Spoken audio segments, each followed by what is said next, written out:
Good afternoon, Cedarfield. How's everybody doing today? Eddie and I were just talking about how wonderful this weather out there is today. I always start off talking about the weather, but I'm just staring right out the window and can't help but notice it was so dreary this morning and it's turned into a beautiful day. So enjoy it. I can tell you from firsthand experience, not everyone is getting these nice, beautiful days. This is a treat for the beginning of August, because I was in Louisiana last weekend, and let me tell you, it is miserable down there. So this is nice. Consider yourself lucky that we have this beautiful weather on August 4th. Also, we're in the heart of summer, and that means all of our gardens and our farmers markets are just filled to the brim with the abundance of all the good fruits and vegetables that are in season right now. Summertime is it's an overwhelming time to go to the farmer's market because everything just looks so good, right? So I love this time of the year, and hopefully you're taking advantage of loading up on good fruits and veggies because, as you know, they're good for you. Hopefully you've learned a thing or two from the show about eating your fruits and veggies and all of the benefits that they provide. Anyway, especially tomatoes. I saw a funny little joke on Facebook or something that it was like, this time of the year, don't leave your car unlocked because you might end up with a basket of free zucchini or something, because people are just at the point where they're just trying to give away everything that their garden's producing because you can't eat it fast enough. It is true. Anyway, so that kind of ties into what we're going to talk about today, the importance of fruits and veggies. I mean, that ties into everything I have to talk about, right? But as a dietitian, obviously I talk about fruits and veggies and food and eating healthy and how to build a healthy meal, etc. But one other thing you probably don't think about that I talk about all the time is poop and going to the bathroom. But hopefully you know that what happens in the bathroom reflects how well you're eating, and vice versa. If you're eating healthy and you're eating lots of good healthy foods, then you're going to have a healthy bathroom experience. And so, talking about, what's going on in the bathroom, it kind of gives me an indication as a dietitian of, things that you might need to adjust in your diet. So all of that leads us to the topic of fiber, because fiber is what plays into a healthy colon, right? Healthy bathroom habits. So let's talk about fiber. We won't talk about poop too much, I promise. We'll just focus on the fiber aspect. So what exactly is fiber and why do we need it, and et cetera, and how can we get it and how much? We're going to cover all of these topics today. Fiber is a type of carbohydrate. So we've talked about several times on the show. Carbohydrates are our sources of fuel for our body. So all of the macronutrients, carbohydrates, protein, and fat or lipids, all provide fuel for our bodies, calories, fuel, but carbohydrates in particular, that's our body's preferred source of fuel. So it's important that we're getting plenty of carbohydrates. So these are our foods that are sugary. We kind of use carbohydrates and sugar kind of go hand in hand, but also our starchy foods, breads, pastas, rice, grains, and then also our starchy fruits and veggies like potatoes, sweet potatoes, corn, etc. So anyway, so a fiber is a type of carbohydrate, but our bodies digest it a little bit differently than we would other carbohydrates. So basically, we don't have the enzymes in our intestines to break down fiber. So it kind of just moves straight through. So we've all eaten corn in our lives, and we all know what happens to corn when we eat it and what happens on the other end, right? So that's a great example, kind of a visual example of the fact that our bodies can't break down that fiber. That doesn't mean we shouldn't be eating it. Fiber is very important, and our bodies can actually do some really good things with fiber. So we'll talk about that. So some of the benefits to eating fiber, we all are aware, hopefully, that it can help to prevent or relieve constipation. and keep things moving, keep us regular in the bathroom. But there are other benefits that you might not realize. So some of those are just a general helping you to control your appetite if you're trying to stave off, mid-morning hunger, kind of in between meals, or you're just trying to eat a little less to maybe control your calorie intake, or just to keep your appetite under control. Fiber can play a really great role in helping you with that, because fiber, it just makes you feel full. It ends up in your stomach and it ends in your intestines. It's not getting broken down and absorbed into your bloodstream like other foods. So it's kind of hanging around a little longer, keeping us feeling fuller, and it sticks in your stomach a little longer, so it keeps you feeling full. So a good example, if you think about when you're hungry and you reach for a snack, let's say you eat an entire bag of potato chips. I mean, it's filling, but I could eat a ton of potatoes. I could probably eat a big bag of potato chips in one sitting if I wanted to, or if I tried, because they don't fill you up as much. But think about the difference between eating that big bag of potato chips and a bowl of oatmeal. Oatmeal is always kind of a classic example of something to eat that keeps you full and feeling full. So I can eat a bowl of oatmeal. I mean, we're all different, but I can eat a decent size bowl of oatmeal and I'm full. Like, I have to stop eating it at some point because I've filled up. With potato chips, you can kind of just mindlessly eat potato chips and never feel like you've eaten too many. So that's kind of a good example of the difference between a food that's full of fiber and how it fills you up, and potato chips which aren't particularly full of fiber, and how they don't really do that job. All right, so next, another health benefit is heart disease and just eating heart healthy. Fiber, I forgot what we were talking about for a second. Fiber has been known, the research has showed that it can be a very good part of a heart healthy diet. It can also reduce your risk of heart disease, and it also can lower your cholesterol levels. So if you're trying to keep your cholesterol under control, this is a good way to incorporate some extra fiber. That's why Cheerios, oatmeal, or those things are always advertised as good foods for reducing your cholesterol. I won't go into the whole science as to how it works in your body, but the research is there and it has showed that it can help out. All right, so another health benefit to making sure you're getting lots of fiber is if you are someone that has diabetes, or you're trying maybe pre-diabetes, or you're just trying to keep your blood sugar in check and under control, kind of avoid those sugar spikes that you hear about when you're eating, maybe a lot of really sugary foods on an empty stomach or first thing in the morning. So fiber, like I said, it sticks in your stomach and in your intestines a little longer. It takes a lot longer for it to go through your body. And so in that regard, it's kind of helping, it kind of like keeps the sugar hanging out with it in there, and it kind of slows down that sugar. When you've got a lot of things in your stomach, the sugar can't kind of immediately get absorbed into your bloodstream. It tends to keep that sugar hanging out in your stomach along with it a little longer. Hopefully I explained that well. So basically it just slows the absorption of sugar into your bloodstream to kind of avoid those blood sugar spikes. And if you have diabetes, especially if you're taking insulin, you need to be able to control that blood sugar, kind of keeping it on an even keel throughout the day. So fiber can definitely help that in that regard. All right, and then finally, if you listen to this show or you're reading some of my articles in the Informer, you have probably heard about antioxidants.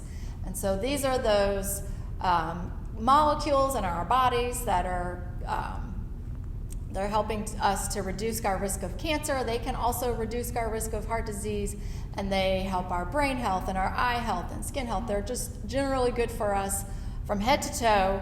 Well, antioxidants oftentimes are found in high fibrous foods. So here's the connection. So you've heard me say probably before to eat very brightly colored foods, because those pigments, the molecules in our foods that are pigments and help our food to be all these pretty colors, also serve as antioxidants.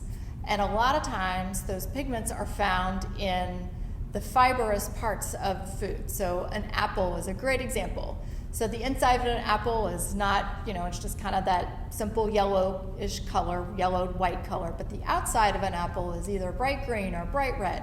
That's because those pigments are in the skin. And the skin is the good source of fiber, and it's also the good source of antioxidants. So they're all connected. So again, this is more evidence to my theory that if you're eating your fruits and veggies all day, you're getting all kinds of benefits, right? Okay, so let's talk about one other thing, I forgot, one other benefit. Looking at my notes. So the fact that fiber is oftentimes, like I said, just kind of hanging out in your intestines. I have talked about it on this show, and you've maybe heard about before, having a healthy gut microflora, or having gut health or intestinal health. And all of that kind of boils down to having the good bacteria in our intestines. We've got all sorts of bacteria, from head to toe, bad and good. And, it's important for us to find a balance of, making sure we're having more good bacteria than the bad bacteria, which can lead to infections, etc. So hopefully you have heard the importance of making sure you have good bacteria in your intestines by eating things like yogurt or, fermented foods, things like acidophilus milk, things like that, or taking a probiotic or getting a probiotic supplement or eating foods with probiotics. So probiotics are those good bacteria, and probiotics feed on all of the stuff that's just kind of hanging out in your intestines. And that stuff is fiber. So in a sense, fiber is what we call a prebiotic, and that's just a fancy word for food that those good bacteria can eat, essentially. And it's not exactly what's going on, but that's kind of a good way to visualize it, is that the fiber that's kind of hanging out in our intestines is food for those good bacteria. It really helps those colonies of good bacteria grow and flourish to keep our intestines good and healthy, which can then benefit our bodies in lots of different ways. Okay, so hopefully you're convinced that you need to make sure you're getting lots of good fiber, because it can be very beneficial in lots of different ways, not just in the bathroom. All right, so how much fiber do we need? So actually, as we get older, we need less fiber.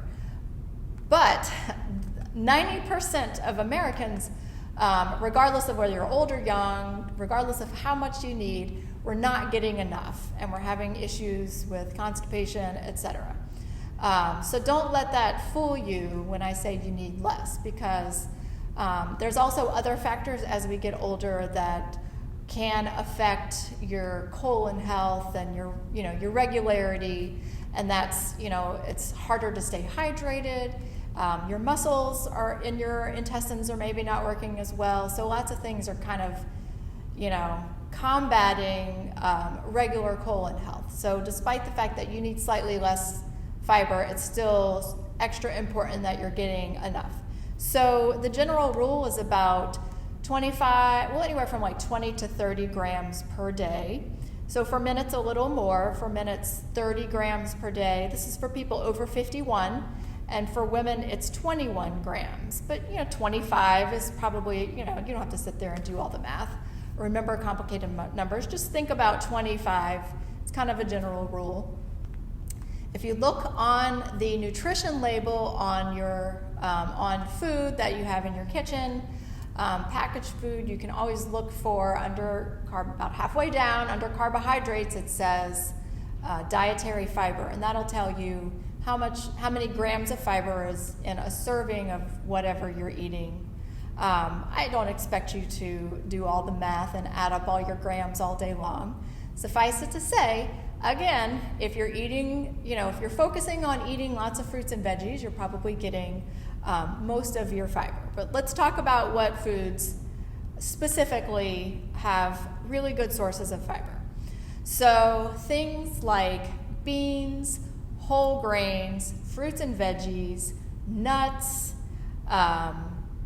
anything, some kind of rules of thumb. So anything that has a skin on it. So think about beans, blueberries, grapes, apples, pears, potatoes. So, at some point you've probably heard, oh, you should eat the skin of a potato, or you should eat the skin of an apple. That's because sometimes we peel those off, right? But you've probably been told at some point in your life you should eat those. That's where all the good stuff is. Well, whoever told you that was right. So, as I kind of talked about earlier, a lot of the fiber is in that skin, and the antioxidants and the vitamins and minerals oftentimes are hanging out in that skin that we peel off sometimes. So don't peel the skin off of an apple or potato. Go ahead and put a little olive oil on the skin of that potato, maybe a little tiny bit of salt, some pepper, or some kind of a nice seasoning, and cook that skin really well and enjoy that potato skin. Even a sweet potato skin are good.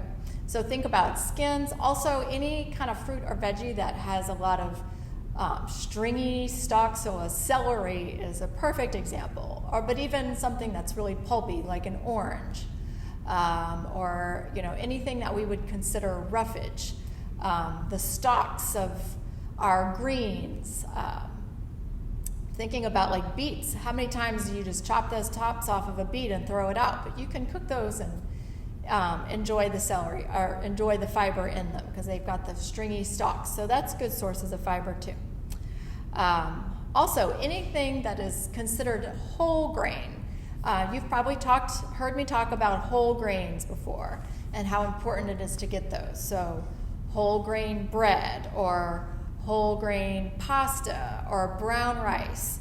The fact that it's called whole means it's got the fiber in it. So when it's refined and it's not whole, they're getting rid of all that good fiber. So that's why it's important to try to get or make all of your whole grains or your grains whole, because that's going to preserve that fiber and also good vitamins and minerals.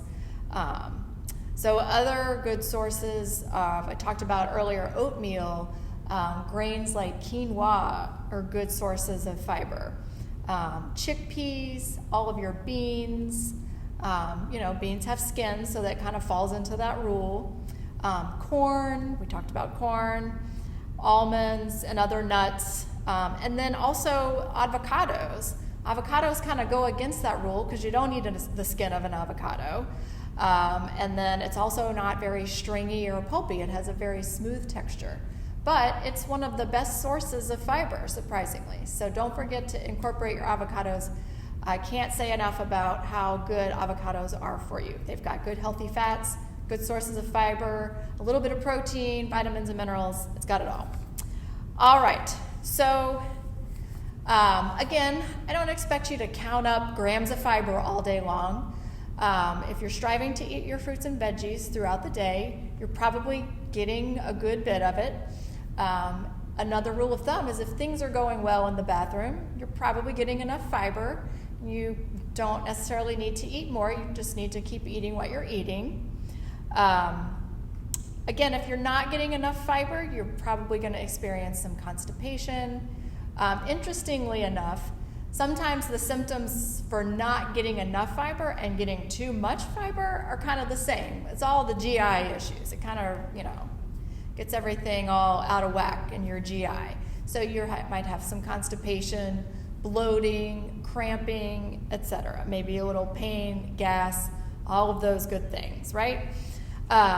So if you feel like you're not getting enough fiber and you start to add some more fiber into your diet, hopefully through foods like fruits and veggies, you want to do it slowly. You want to kind of increase, maybe each week, kind of add a little more, and just kind of do it gradually over a couple of weeks. And the reason for this is fiber is like a sponge, and it absorbs water really easily.